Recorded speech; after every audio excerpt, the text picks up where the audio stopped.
waaw xam nga. waaw nga xam ne yàlla moom ku ko topp da ngay tooñ. waaw dama ne. góor benn jabar du dugg àjjana aaw tamit du dugg àjjana. lu tax góor benn jabar du dugg àjjana. très bien très bonne question. te góor benn jabar it fu ñu waxee yontu yàlla Muhammad war ta wax sallallahu alayhi wa sallam. góor benn jabar. waaw. ah te dib julit. waaye déglu ma góor benn jabar day bëlëfe xam nga yàlla ab tàppal rek la bañ.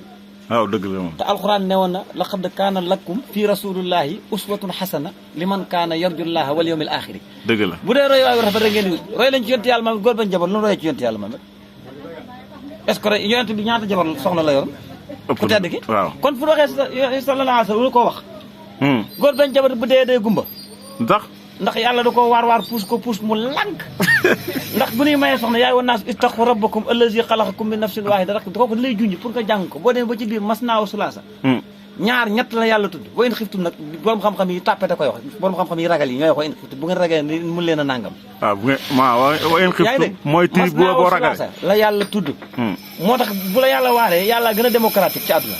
moom da lay wax yoon bu baax wax la yoon bu bani ba pare di la puus nga bëgg ñëw soo ñëwul ci lu baax rek yaa tooñ sa bopp moo tax góor bañ jabar bala moo dee day gumba.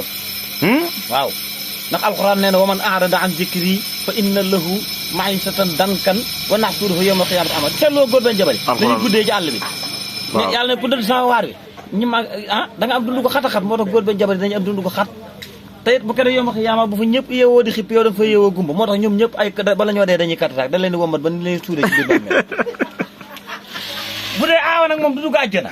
aaw lu tax ma ñëw si. waaw ndax ñooñu génne woon ñooñu wàcce woon ci kii. yàlla dañoo nekk ci àjjana mu ni dund leen si lu leen neex Adama ak Awa la. aaw indi na àdduna. waaye nee na bu kenn laal garab gi. Adama moo nekkoon aaw. waaw bu kenn laal garab kan moo laal garab laal garab ga ñu wàcce yu kaw suuf. moo tax góor gi sant ñang day war dépense di wër mun amul dépense. mu daal toog daal ne suñu maam Awa segam pom rek la laal ci àjjana àdduna mel ni su laaluñ jaxatu xaw ma fu ñu jëm.